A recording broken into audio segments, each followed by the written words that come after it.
ಧಾರವಾಡ ಅವಳಿ ನಗರಗಳ ಮಧ್ಯೆ ಅನುಷ್ಠಾನಗೊಂಡಿರುವ ಬಿಆರ್ಟಿಎಸ್ ಯೋಜನೆಯಿಂದ ಆಗ್ತಿರುವ ಸಮಸ್ಯೆ ಒಂದೆರಡಲ್ಲ. ಚಿಗರಿ ಬಸ್ನಿಂದ ಆಗಾಗ ಒಂದೆಲ್ಲೊಂದು ಸಮಸ್ಯೆ ಆಗ್ತಲೇ ಇರುತ್ತದೆ. ಬಿಆರ್ಟಿಎಸ್ನಿಂದ ಉಂಟಾಗ್ತಿರುವಂತಹ ಟ್ರಾಫಿಕ್ ಸಮಸ್ಯೆ, ಎಲ್ಲೆಲ್ಲಿ ಮಿಕ್ಸ್ ಟ್ರಾಫಿಕ್ ವ್ಯವಸ್ಥೆ ಮಾಡಬೇಕು ಎಂಬ ಇತ್ಯಾದಿ ಸಮಸ್ಯೆಗಳನ್ನು ಆಲಿಸುವ ಉದ್ದೇಶಕ್ಕಾಗಿಯೇ ಸಚಿವ ಲಾಡ್ ಅವರು ಇಂದು ಹುಬ್ಬಳ್ಳಿಯಿಂದ ಧಾರವಾಡಕ್ಕೆ ಚಿಗರಿ ಬಸ್ನಲ್ಲೇ ಸಂಚಾರ ಮಾಡಿದ್ರು. ಸಚಿವರಿಗೆ ಜಿಲ್ಲಾಧಿಕಾರಿ ದಿವ್ಯಾ ಪ್ರಭು, ಬಿಆರ್ಟಿಎಸ್ ಅಧಿಕಾರಿಗಳು ಸೇರಿದಂತೆ ಇತರರು ಸಾಥ್ ನೀಡಿದ್ರು.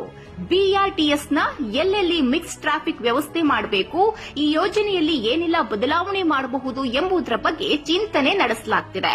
ಮಿಕ್ಸ್ ಟ್ರಾಫಿಕ್ ವ್ಯವಸ್ಥೆ ಬಗ್ಗೆ ಹುಬ್ಬಳ್ಳಿ ಧಾರವಾಡ ಎಲ್ಲಾ ಶಾಸಕರ ಒತ್ತಾಯ ಕೂಡ ಇದೆ ಎಂದರು. ಇದು ಮಿಕ್ಸ್ಡ್ ಟ್ರಾಫಿಕ್ ಇಲ್ಲಾರಂಗೆ ಎಲ್ಲೆಲ್ಲಿ ನಾವು ಸ್ವಲ್ಪ ಅಡ್ಜಸ್ಟ್ ಮಾಡಬಹುದು, ಎಲ್ಲಿ ಜನಕ್ಕೆ ಅನುಕೂಲ ಮಾಡಬೇಕಂತಕ್ಕಂಥ ಒಂದು ಸರ್ವೆ ಇದೆ.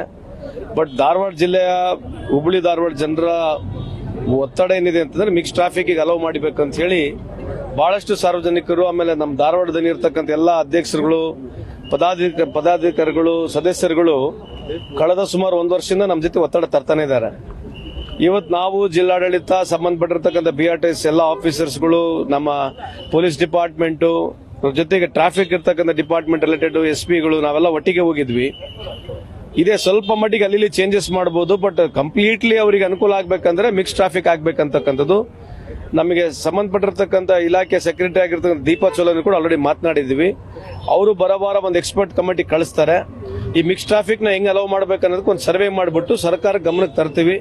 ಇದೇನೋ ಮಿಕ್ಸ್ ಟ್ರಾಫಿಕ್ ಆಗ್ಬೇಕಾಗಿದ್ರೆ ಸರ್ಕಾರ ಗಮನಕ್ಕೆ ತಂದೆ ಮಾಡಬೇಕಾಗಿತ್ತು. ಅದ್ರ ಜೊತೆಗೆ ಎಲ್ಲಾ ಶಾಸಕರು, ಹುಬ್ಬಳ್ಳಿ ಧಾರವಾಡ ಇರತಕ್ಕಂಥ ನಮ್ಮ ಜಿಲ್ಲೆ ಎಲ್ಲಾ ಶಾಸಕರ ಒತ್ತಡ ಕೂಡ ಅದೇ ರೀತಿ ಆಗಿದೆ. ಅದು ಸರ್ಕಾರಕ್ಕೆ ಒತ್ತಡ ತರೋ ಜೊತೆಗೆ ಇನ್ನೇನನ್ನ ಚೇಂಜಸ್ ಮಾಡಬಹುದು ಅಂತಕ್ಕಂಥ ಒಂದು ಪ್ರಯತ್ನ ಮಾಡ್ತೇವೆ. ಒಟ್ಟಾರೆ ಆಗಾಗ ಉಂಟಾಗ್ತಿರುವಂತಹ ಬಿಆರ್ಟಿಎಸ್ ಮತ್ತು ಚಿಗರಿ ಬಸ್ಗಳ ಸಮಸ್ಯೆಯನ್ನು ಖುದ್ದು ಸಚಿವರೇ ಪರಿಶೀಲಿಸಿದ್ದು, ಮುಂದೆ ಈ ಬಗ್ಗೆ ಯಾವ ರೀತಿಯ ಕ್ರಮ ಕೈಗೊಳ್ಳುತ್ತಾರೋ ಕಾದು ನೋಡಬೇಕಿದೆ.